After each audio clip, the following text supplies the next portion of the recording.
it's the Gear Tester here, and welcome to my chop test and tabletop review on the Estwing Campers Axe.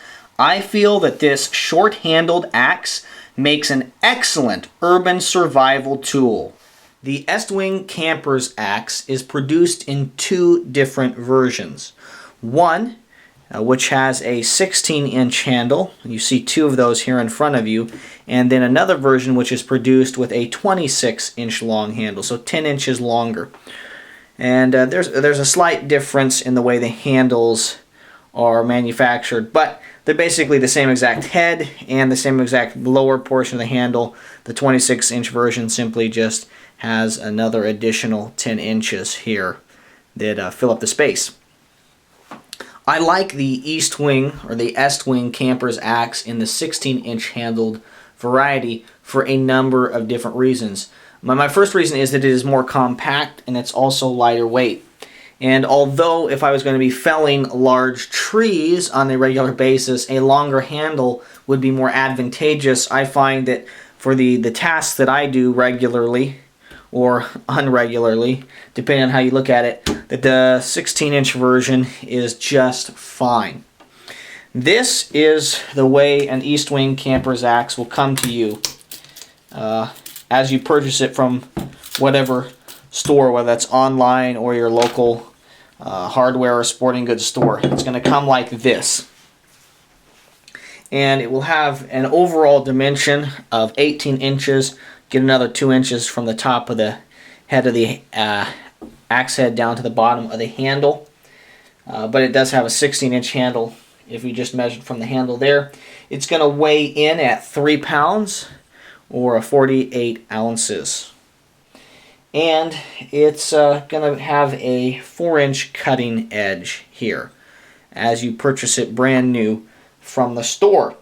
It's very lightweight. It's been very durable. I've owned this Estwing Campers Axe for over 4 years, and I have beat the living daylights out of this axe. I've pounded it into the ground.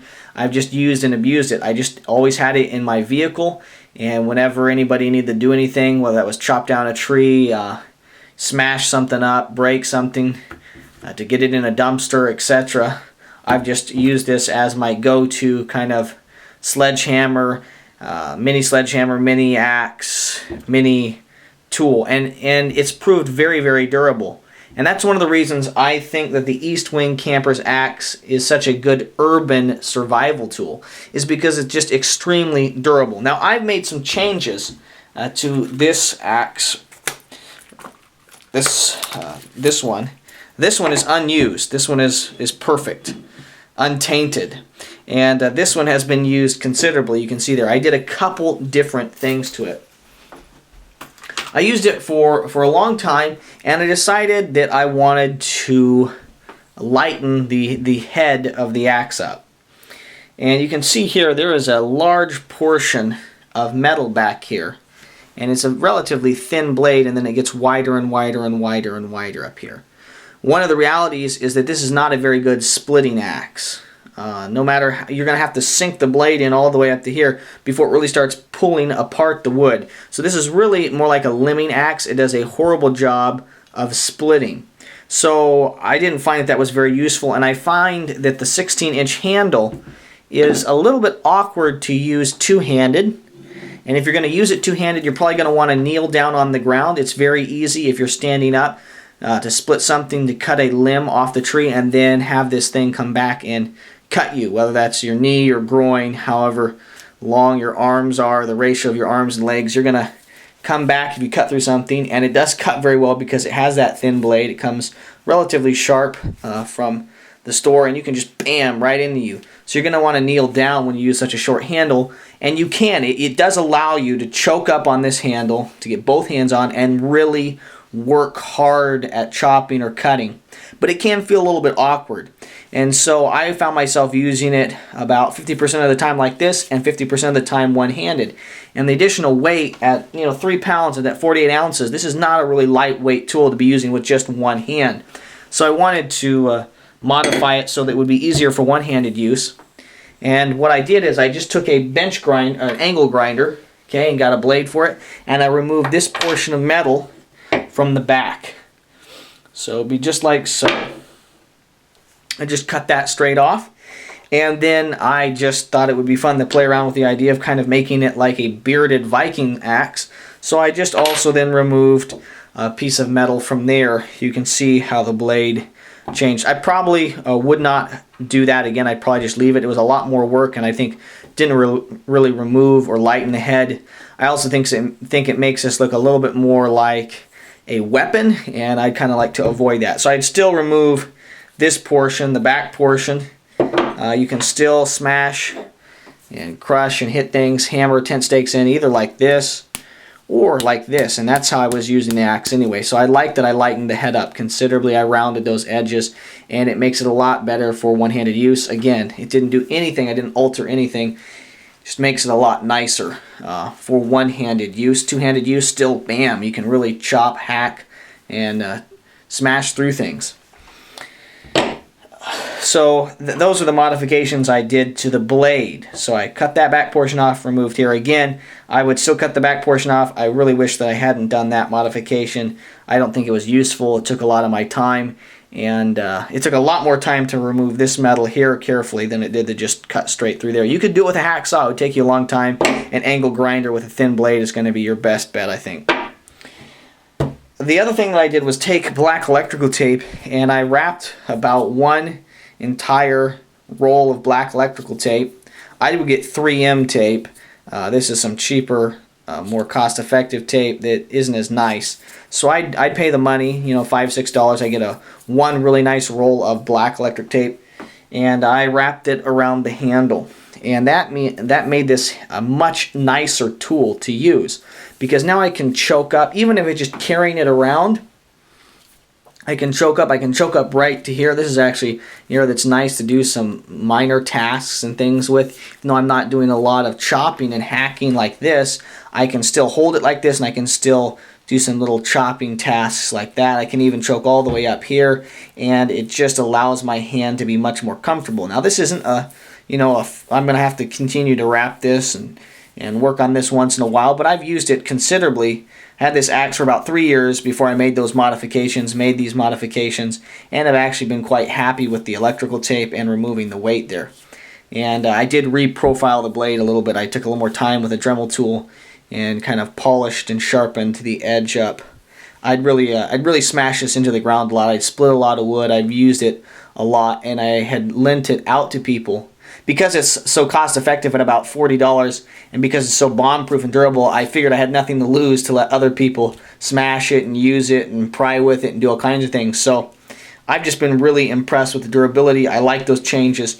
To show you what the grip is like without that, you can see that's very thin, and you're not going to find that it's comfortable to even carry it, much less chop or anything like that with it. You basically get stuck down here, which makes it even harder with the additional weight. The weight that I removed, I went and weighed these two portions of metal, and they weighed right out 1 ounce, and that's not counting the metal that got eaten as I cut it, and the shavings. So I removed at least 8 ounces of weight from the Estwing Campers Axe when I did that modification. So it made it lighter weight, it made it easier to use, and I really like those modifications that I did. I think it made it a much more user-friendly tool. But if you just didn't have the time or the energy or the resources to make that change, this is still a great tool. This is constructed, the Estwing Campers Axe is constructed of fine tool steel. It's not stainless steel. It will rust a little bit on you. That's not the end of the world. It's made in the USA, which is something I really like. It is one piece. Okay, so it's fine tool steel. It is dipped in some kind of resin, some kind of coating, and mine has had that worn off where I've used it a lot. It still had it down here on the handle, but as I covered it up, you can't see that. So something to be aware of. I haven't ever put oil or done anything like that or worried about this. If it rusts a little bit, it rusts a little bit. Okay, that's not the end of the world. Lots of knives still cut well, and they have just a little bit of rust on them. You can see that some of that looks like rust. I find that this really doesn't rust very much. It's not like a high carbon tool steel, alright? So it's just been a great tool for me. I would definitely recommend it to you.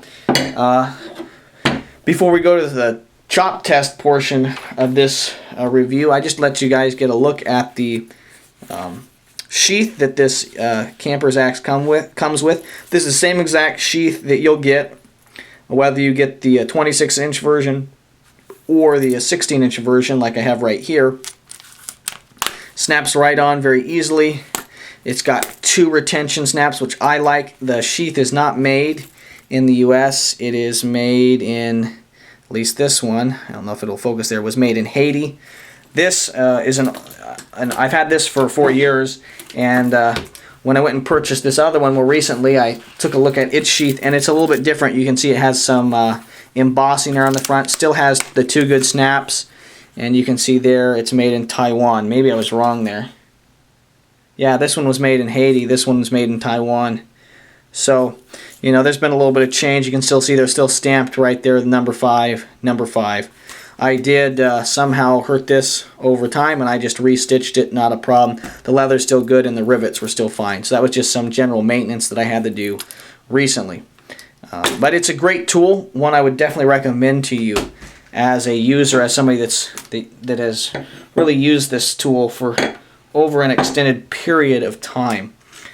I think when it comes to urban survival that the Estwing Campers Axe is uniquely suited for an individual who's wanting to increase their survivability in an urban situation, because I don't think you're going to be doing the same kind of bushcrafting or survival things that you would be doing in a wilderness survival situation. There's going to be less, you know, very careful carving of feather sticks and creating of tools.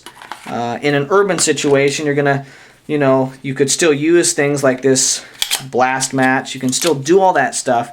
But in an urban situation or an urban survival situation where you have some kind of shelter already made, you probably have food and other resources, you're going to be doing more gathering of resources and more worrying about collecting resources and maintaining those resources than you are going to be creating tools and making things. So for me, this is more like a sledgehammer, more like a heavy-duty, less precise tool, and that's perfectly fine. That's exactly what I'm looking for in an urban survival situation. I think it's a great tool to have. I keep it in my car, and I think it's a great tool to have because, and I'm going to show you here later in the chop tests, I've always had in my mind that I could probably chop through plywood or drywall or OSB. And in that chop test that's going to come up here, I'm chopping through OSB. I say plywood, and I call it plywood and I call it drywall, but it's OSB. And it just kind of gives me a proof of concept that I can chop through a wall if I had to. I could chop through any number of wooden structures to get to things that I might need. Maybe I'm needing to chop through a roof because of flooding to get people out. Maybe I'm needing to chop out of a roof because of flooding and I'm trapped inside my attic. Maybe I'm doing it to chop through a wall or through some, maybe even like a van or something like that, like the side of a vehicle, a school bus, to get people out in an emergency. And so I think that this, because it's thin, because it's very durable, and even if you completely dulled this edge, you would still have that thin blade. Okay, it's still relatively thin to be able to smash through things like brick, like cinder block, like the metal that might be on a vehicle. So I think it gives you a lot of tool that you can abuse and misuse. I like the 26-inch handled version, but I prefer the 16-inch handled version. Keep in mind that it is 18 inches overall. I like that because it fits very nicely in a small backpack. This is my Camelback Transformer. It's a great bag. I've had this for many years, and what I like about it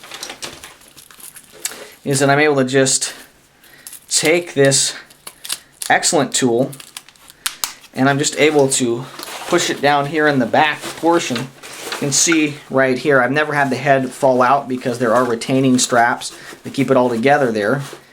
And there's just an inch or two that pokes up above the bag and allows me to have a very small profile and still have a tool that I can use 2 hands with if I want to, or because I've lightened it, it's much easier to use the 1 hand.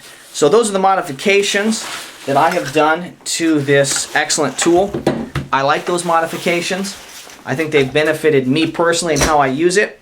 There might be, you might be able to argue that if you're gonna primarily only use this as an urban survival tool, that having that bigger head on the back and the additional weight in the head makes it a better tool for breaching maybe doors and getting in and out of buildings if you needed to do that in an urban survival situation. But for me, because I use this both in an urban situation and in camping and backpacking, the additional weight that I was able to remove is beneficial to me. We're going to do some chopping now with this Estwing Campers Axe on some plywood. This kind of goes back to my idea that you might use this tool to get through a problem situation.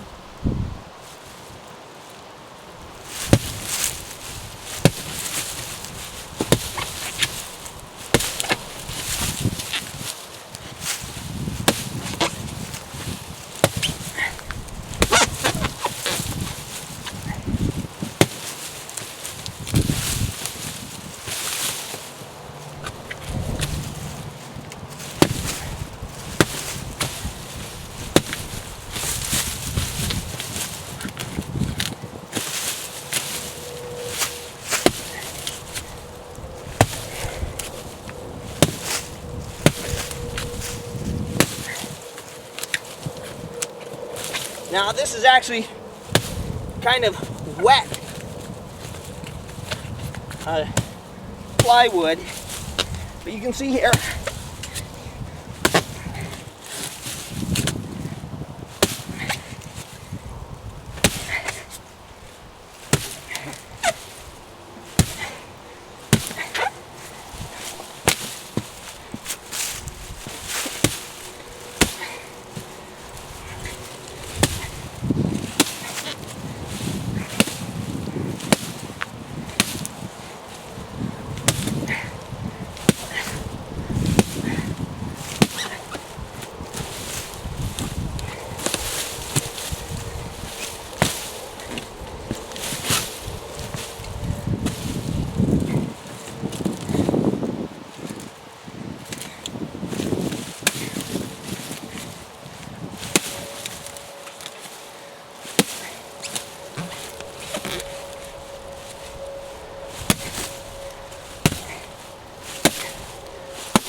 here's the hole. I just finished chopping through that plywood, and you can see there I got through this plywood, and I have about a 16-inch hole here cut in the plywood using the handle from the top of the axe to the bottom of the axe here on the Estwing or Estwing Hatchet, or Campers Axe, excuse me. You can see there I've chopped through there, and this goes back to my idea of using this tool in a situation where you might need to get through a building, a wall, maybe some sheet metal, something like that, either to escape and get out of a building or to get to people and to get them out of a situation. So I got a 16-inch hole here, and I've done it in about 2 minutes. Now this, in a real wall situation, you'd have maybe drywall, which might be easier to chop through, but this is, of course, plywood, and you'd have studs and things, right?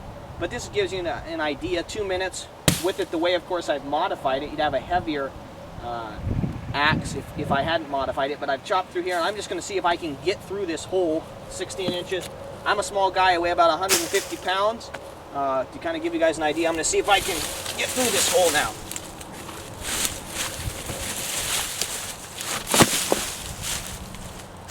So you can see there I was able to get through the hole. That would at least allow a guy my size to get in and out a little more work. And you could definitely chop through. Again, this is pretty wet drywall, or pretty wet plywood. But it does give you an idea of what the Estwing Campers Axe is capable of, this 16-inch version. It's a great tool, and it might get you out of a dangerous situation, or get loved ones out of a dangerous situation. I'd definitely be able to pass supplies and gear through this hole. I'd also be able to pass children pets, that kind of a situation. So whether that would be a situation like a fire, maybe needing to get out, you would have to deal with studs. You know, you might have to chop through a stud, work through that. That's fine. I think you could definitely cut through 2x4s pretty easily with this. But because the blade is thin, you're able to kind of cut through, power your way through, and I'm actually really happy. This is kind of proof of the concept that I've had in my mind for a while, that you might use this as a tool to breach or to escape, breach into a building or maybe even a vehicle and get out of a building or a vehicle in a dangerous situation. I'm going to go do some continued chopping here with the Estwing Campers Axe. This is kind of a rotten piece of wood, but it'll give you an idea of what it can do outside of that plywood. Again, I've re-profiled this blade. I'm chopping with one hand. That's one of the things I liked about my modification, is it made this an easier tool to chop one-handed with. I personally find the 16-inch size a little awkward to chop with two hands with, but it can be done. You can see there,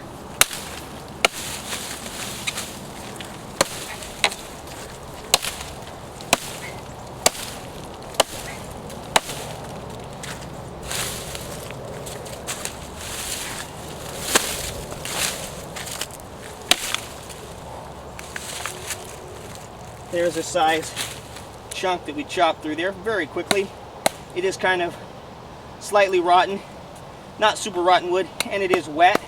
That gives you an idea of how quickly you can chop through stuff. It is nice to use the two hands. I will say it feels a little awkward. I do like having taken off that back portion and relieving some of the weight.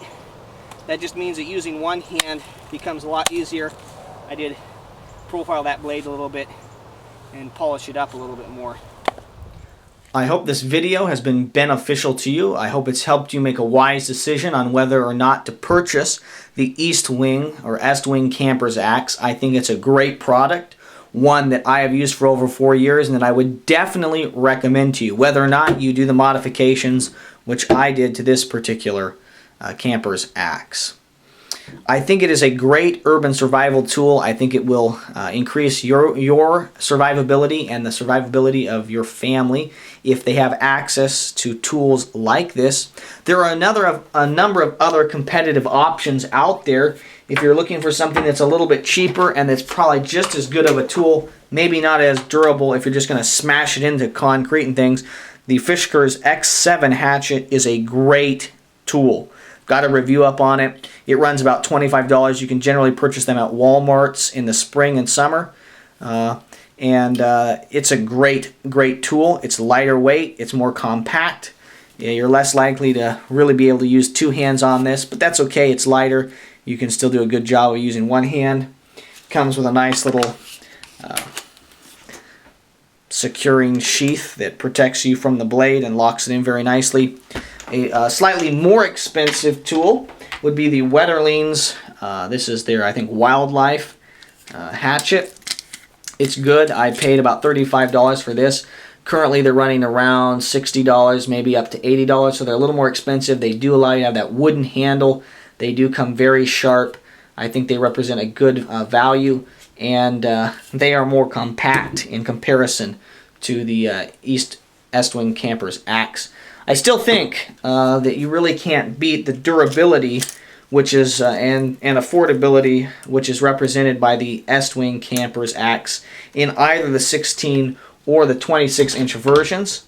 They're a great tool if you're looking for something like this. I also think the fact that they're very available. I also really like the fact, I don't think either the Wetterlings or the Fiskars are produced in the U.S. I really like the fact that the Estwing Campers Axe is manufactured in the United States. Thank you very much for your views and your subscriptions. My goal is to produce quality video reviews of shooting, camping, and survival gear. If you like this video, I would encourage you to subscribe to my channel. This is the Gear Tester signing off.